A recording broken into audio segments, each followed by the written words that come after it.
Hello students, ये आपकी next class है, लेक्चर नंबर 13 हेटेरोसाइक्लिक कंपाउंड की। कोशिश करूंगा आज ये चैप्टर पूरा हो जाए और आपकी आधी यूनिट कंप्लीट हो जाए। ओके, तो लास्ट वाली क्लास में हमने डिस्कशन किया था, किसके बारे में डिस्कशन कर रहे थे हम? उसके नाभिक स्नेह प्रतिस्थापन अभिक्रिया के बारे में हम पढ़ रहे थे। और जो लास्ट वाली जो रिएक्शन थी वो कौन सी रिएक्शन थी? आपके चीची-वेबियन अभिक्रिया थी। कौन सी थी? चीची-वेबियन अभिक्रिया थी। उसमें अपन ने दो प्रकार पढ़ लिया था। पहला केओज के साथ अभिक्रिया थी, दूसरी अपन ने सोडामाइड के साथ अभिक्रिया करी थी। जो सोडामाइड के साथ अभिक्रिया जब पेरिडिन करती है तो क्या होता है? जो उत्पाद प्राप्त है उस अभिक्रिया क्या बोलते हैं? हम चीची-वेबियन अभिक्रिया बोलते हैं। बात करता हूं नेक्स्ट रिएक्शन नंबर 3, एरिल तथा एरिल लिथियम से क्रिया। देखें तीसरा है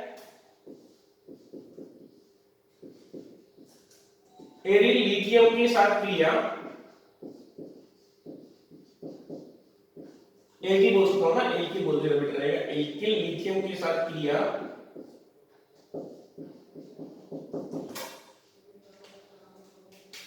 रिएक्शन विद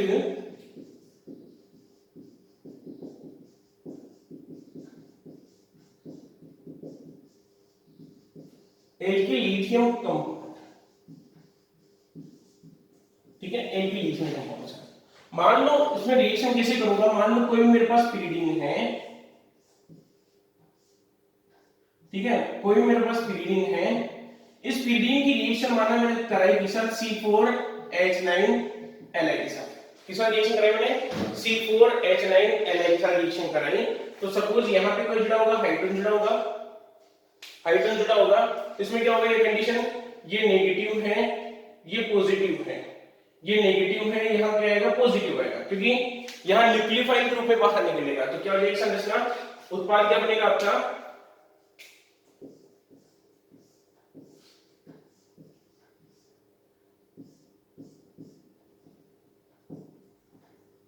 आपका उत्पाद प्राप्त होगा C4H9 और बाहर निकल गया LiH, बाहर निकल जाता है।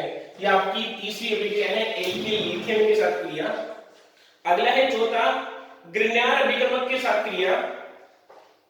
चौथा है ग्रिग्नार्ड अभिकर्मक के साथ reaction.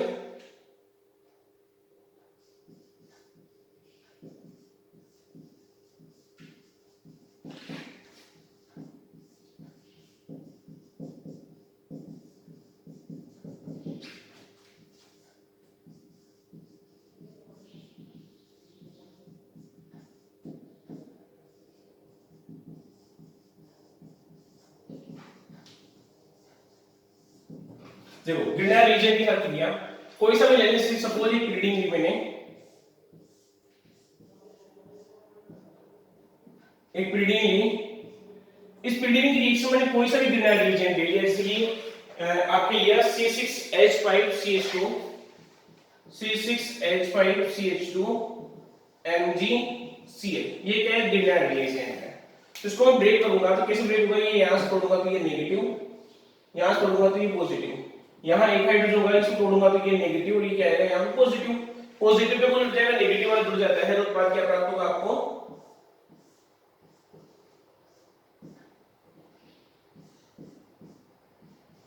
CH2 C6H5 plus MgCl और H, ये बाहर निकल जाता है। ये आपके उत्पाद है ग्रिग्नार्ड अभिकर्मक के साथ क्रिया।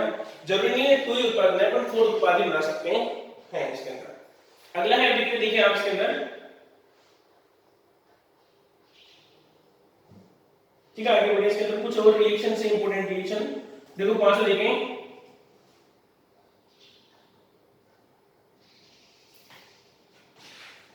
नाभिक स्नेह अणुओं में प्रति क्रियाशीलता के कारण फिफ्थ देखें, फिफ्थ टाइप। फिफ्थ के कोई हेडिंग नहीं है, कोई स्पेशल इसकी आपके हेडिंग नहीं है। इसका ये कंपल्सरी रूप से एक बेसिस पे कोई न्यूक्लियोफिलिक सब्स्टिट्यूशन रिएक्शन दी हुई है। वो कैसे देखेंगे हम? कि मान लो कोई पीरिडीन है मेरे पास, उस पीरिडीन, कोई पीरिडीन है मेरे पास, यदि इस पीरिडीन पे कोई प्रतिस्थापी समूह जुड़ा हुआ है तो प्रतिस्थापी समूह की उपस्थिति के कारण जो नाभिक स्नेह जो आता है वो आक्रमण कहां करेगा? उसके बेस पे रिएक्शन कर रहा हूं। जैसे सपोज यहाँ पे मैंने ले लिया SO3H जुड़ा हुआ है, सल्फोनिक एसिड जुड़ा हुआ है, ठीक है। इसकी रिएक्शन माना कि मैं एक साथ करूंगा, दो ले लेता हूँ, इसकी दो के साथ रिएक्शन करता हूँ। सपोज एक की रिएक्शन मैंने कराई KOH के साथ और एक की रिएक्शन मैंने कराई KCN के साथ। मान लो ये KOH हो गया या फिर KCN हो गया, अगर सुने KOH और KCN, तो उत्पाद क्या प्राप्त होगा इसके अंदर? अगर ये वाली कंडीशन लेता हूं तो इसमें उत्पाद बनेगा आपके इस जगह OH और इस जगह बनेगा इसके अंदर CN। कुछ नहीं, नाभिक में प्रतिस्थापन अभिक्रिया है। नाभिक में क्या करते हैं, नेगेटिव वाला बाहर निकलेगा और नेगेटिव वाला क्या करते हैं, आपको जोड़ देना होता है, तो उत्पाद आपकी ये प्राप्त होगा। अगर मान लो ये उत्पाद यहाँ पे नहीं होगी, यहाँ होता तो उत्पाद ये वाला बना देता। अगर में तो ये है आपकी नाभिक में प्रतिस्थापन अभिक्रिया एवं उनके प्रकार। अब बात करता हूँ आगे, नेक्स्ट अभिक्रिया है आपके धातु के साथ अभिक्रिया। ये तीसरा प्रकार था नाभिक में प्रतिस्थापन अभिक्रिया। पहला पढ़ा आपने क्षारीय प्रकृति, दूसरी इलेक्ट्रॉन स्नेही प्रतिस्थापन अभिक्रिया, तीसरी पढ़ी नाभिक स्नेही प्रतिस्थापन अभिक्रिया, जिसमें जो मेन रिएक्शन है वो कौन सी है, चीची-बेबिन अभिक्रिया आपकी क्या है, मेन इंपॉर्टेंट। ओके, बात करता हूं चौथे की, धातु के साथ क्रिया।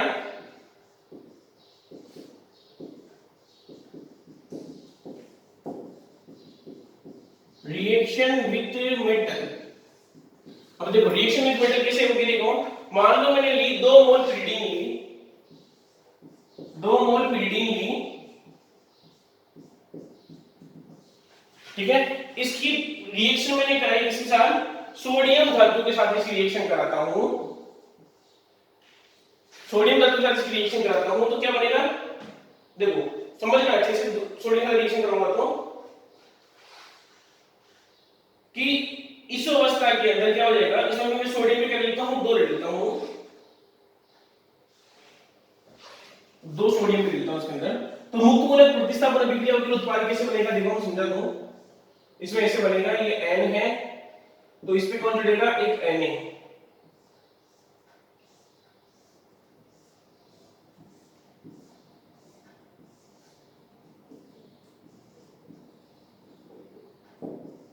ये Na, यहाँ एक हाइड्रोजन होगा, यहाँ एक हाइड्रोजन, और यहाँ क्या होगा, डबल बॉन्ड होगा, यहाँ डबल बॉन्ड होगा, यहाँ डबल बॉन्ड होगा, यहाँ।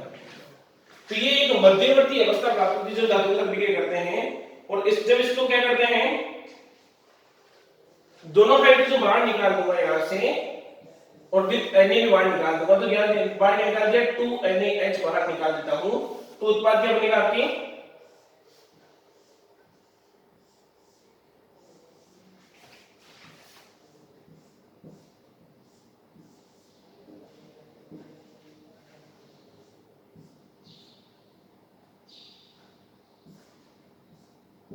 ये उत्पाद आपके प्राप्त होते हैं, ठीक है।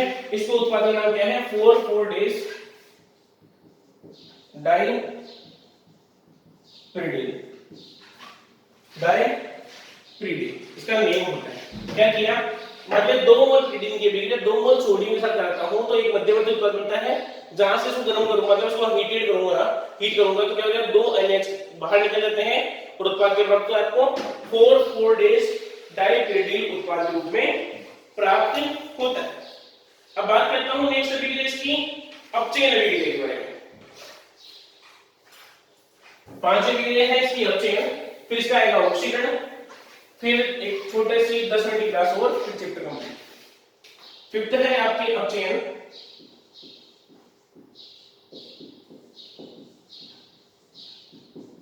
रिडक्शन। अब देखो अपचयन जो होता है आप सब जानते हो, डबल बॉन्ड तोड़ते हैं और क्या करते हैं, 2 हाइड्रोजन जोड़ते हैं, क्या करेंगे, डबल बॉन्ड तोड़ेंगे और 2 हाइड्रोजन जोड़ेंगे। तो देखो किस प्रकार से करेंगे, इसमें अपचयन में करूंगा अप्रोक्स 4 प्रकार से इसका अपचयन करूंगा। पहला करूंगा, देखो पहला प्रकार है pyridine की रिएक्शन मैंने किसका कराई, रेन निकल के साथ,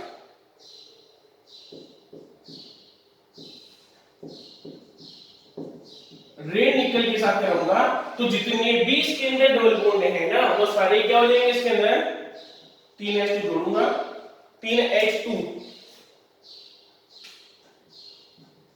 तो इसमें क्या होगा, एक डबल बॉन्ड तोड़ूंगा, दो हाइड्रोजन जोड़ूंगा, तो ये डबल बॉन्ड ये H, ये डबल बॉन्ड ये H और ये H, ये डबल बॉन्ड ये H और ये H, तो क्या बनेगा उत्पाद इसके अंदर,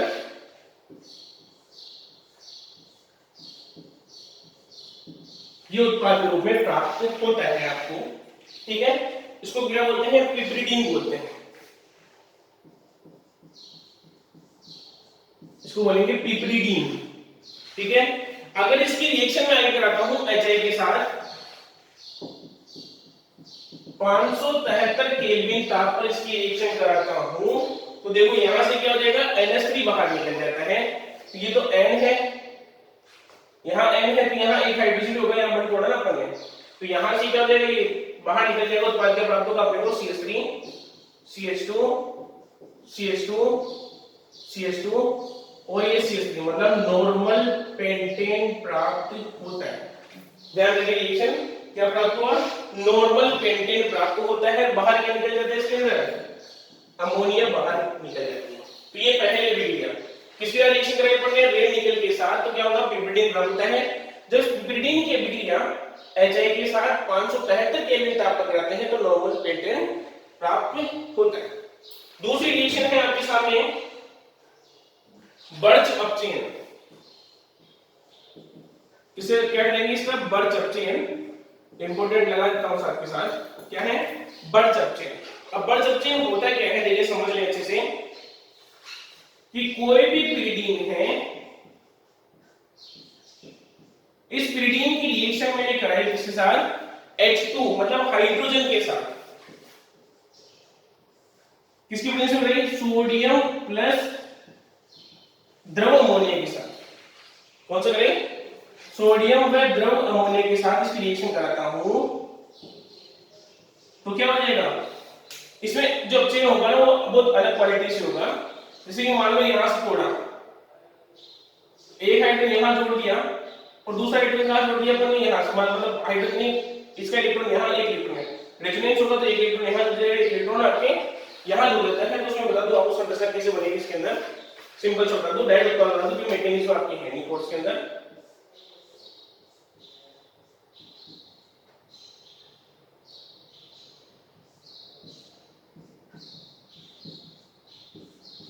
ये बर्च अपचयन के पश्चात उत्पाद बनता है, इसका नाम क्या है, 1,4 डाई हाइड्रोपिरिडीन, 1,4 डाई हाइड्रोपिरिडीन इसका नाम हो गया। ठीक है, और इस रिएक्शन में क्या बोलते हैं, बर्च अपचयन, मतलब किसी पिरिडीन की रिएक्शन हाइड्रोजन के साथ सोडियम द्रव अमोनिया को उपस्थित कराते हैं, तो 1,4 डाई हाइड्रोपिरिडीन प्राप्त होता है। यह अभिक्रिया आपके बर्च अपचयन अभिक्रिया कहलाती है। ये तो हुए दो प्रकार के अपचयन। तीसरा अपचयन देखें हम, अगला तीसरा अपचयन,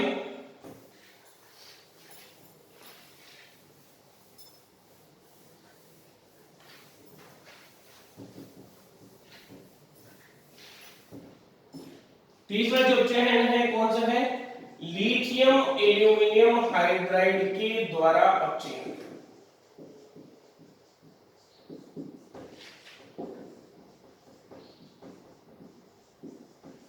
reduction by lithium aluminium hydride.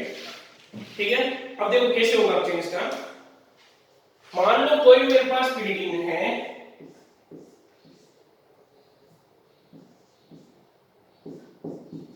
इसके मैंने 2 मोल हाइड्रोजन के साथ लिथियम एल्यूमिनियम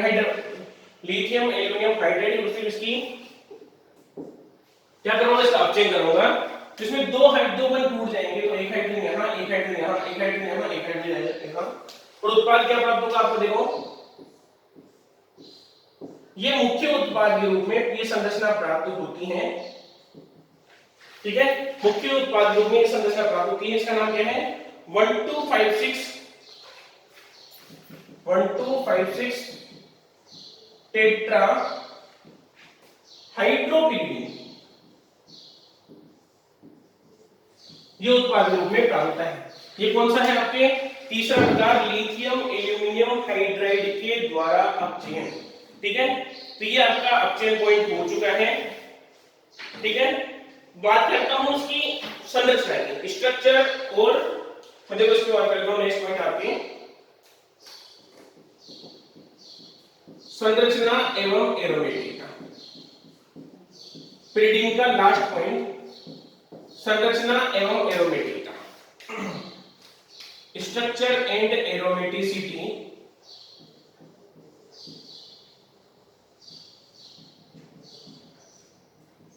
ठीक है, स्ट्रक्चर एंड एरोमेटिसिटी। तो पहले से आपको बता दूं एक जनरल सी बात कि जो भी पिरिडीन है पहले मैं इसकी एरोमेटिसिटी मतलब इसकी एरोमेटिकता की बात कर लेता हूं। ठीक है, जो एरोमेटिकता होती है उसको पहचानने के 4 नियम पहले पढ़ रखे हमने कि कितने नियम होते हैं इसके, 4 नियम होते हैं। कितने नियम होते हैं, 4 नियम। अब कौन कौन से नियम हो देखें आप। देखो संरचना कितने नियम है, 4। पहला नियम यौगिक चक्रीय होना चाहिए। दूसरा पढ़ा अपन ने sp2 संकरित होने चाहिए सभी परमाणु। तीसरा पढ़ा अपन ने कि विषम संख्या में पाइबंद होने चाहिए या सम संख्या बोले, विषम संख्या में पाइबंद होने चाहिए।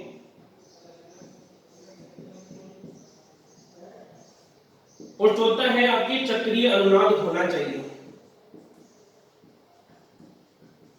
ठीक है, तो मैं पहले स्ट्रक्चर बनाता हूं पिरिडिन की, लेकिन पिरिडिन की स्ट्रक्चर इस प्रकार से होती है। ठीक है, पहले तो चक्रीय है या नहीं है, तो देखें ये भी चक्रीय है। कौन सा है, विषम चक्रीय है। क्या बोलते हैं इसको, हम हेटेरो बोलते हैं।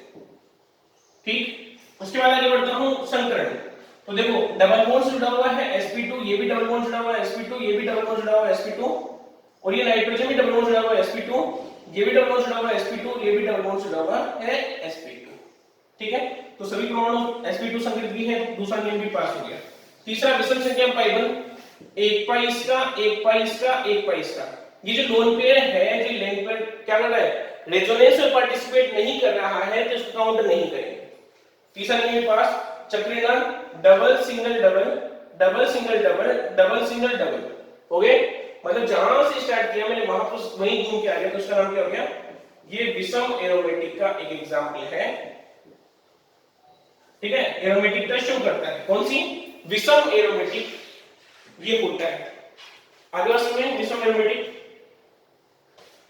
अब बात करता हूं उसकी स्ट्रक्चर के बारे में। देखिए इसकी स्ट्रक्चर,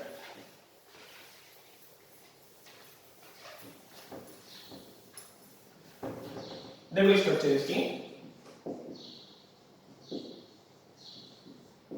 पहला बात कर रहा हूं संकरण की।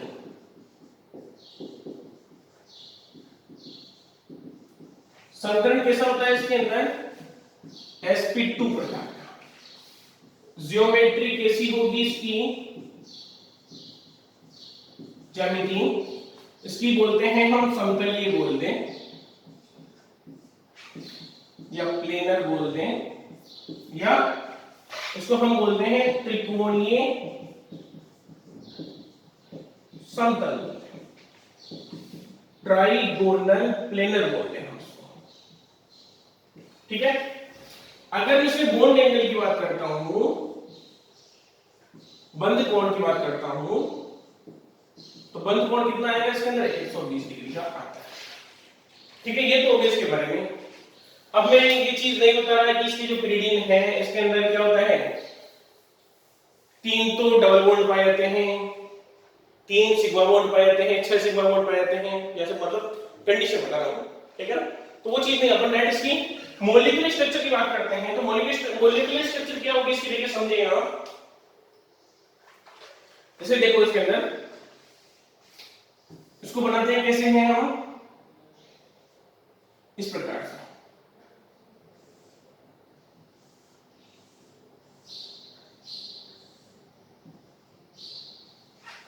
थोड़ा बड़ा बना देता हूं, छोटा बना।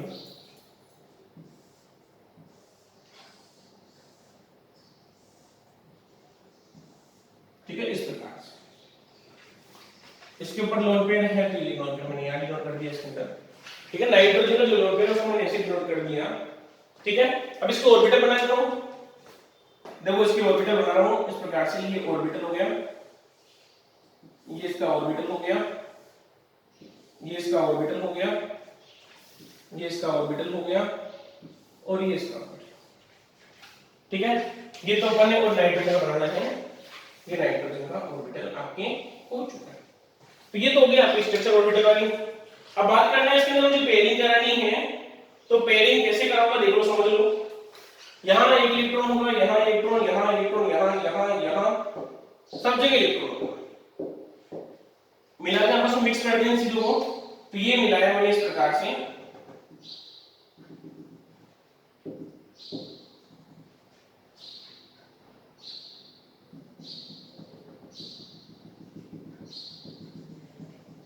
ठीक है। नीचे वाले बात कर लेता हूं उसको इस प्रकार से,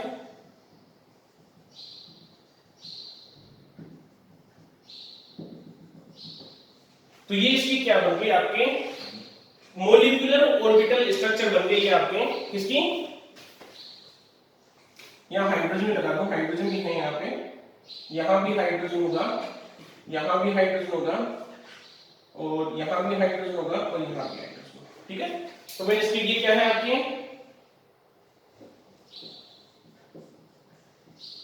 मोलिकुलर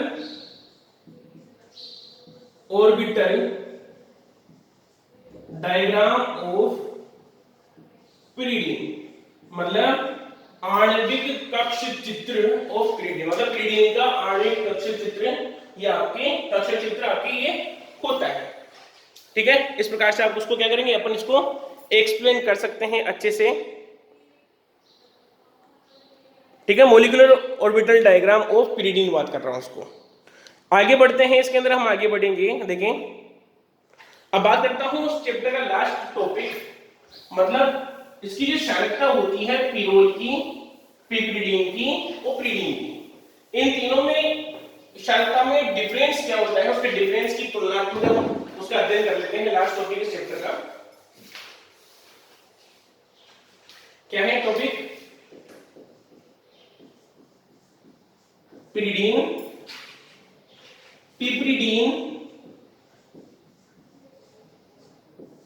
पिरिडिन, पिपरिडीन तथा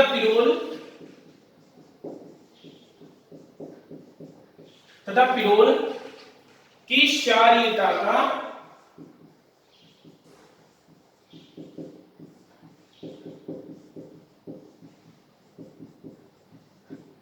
तुलनात्मक करते हैं।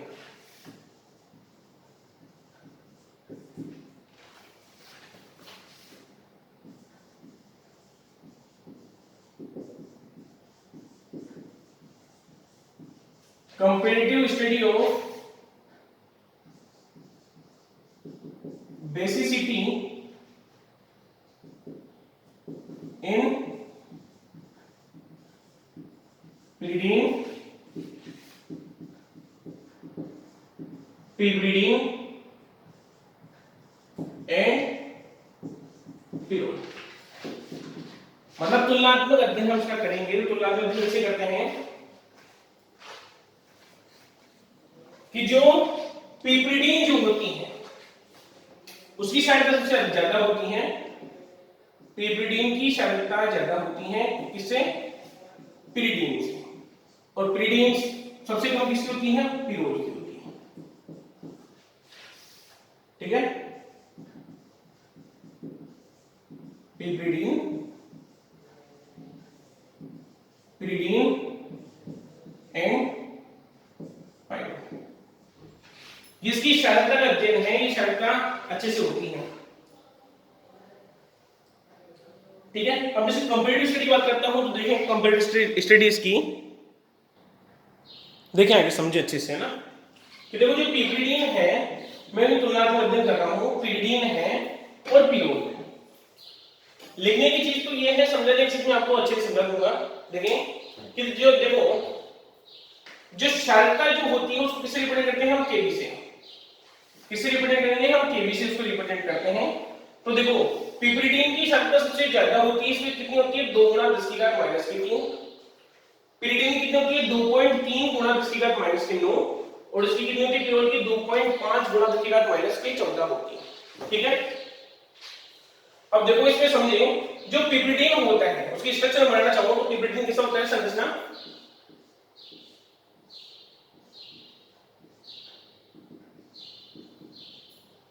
ये कौन सा है पिपरिडीन, ये कौन सा है आपके पिरिडीन,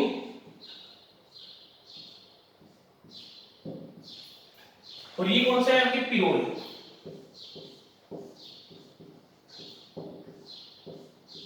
ठीक है, तो ये देखो तीनों में नाइट्रोजन है, तीनों के पास लोन पेयर है, लेकिन देखो डिफरेंस कहां से होगा, मेन स्टार्ट हम लोन पेयर से डिफरेंस स्टार्ट करते हैं। तो देखो जो पिरोल जो होता है उसमें लोन पेयर क्या करता है, रेजोनेंस में पार्टिसिपेट करता है। तो रेजोनेंस में पार्टिसिपेट करेगा तो इसमें क्या हो जाएगा, कंडीशन ये बनेगी कि इसका लोन पेयर आने वाले प्रोटॉन के साथ जुड़ ही नहीं पाएगा, आने वाले प्रोटॉन के साथ क्या करेगा, जुड़ ही नहीं पाएगा। देखो क्षार को हम परिभाषा ऐसे बोल सकते हैं जो OH नेगेटिव देता हो या H पॉजिटिव लेता हो।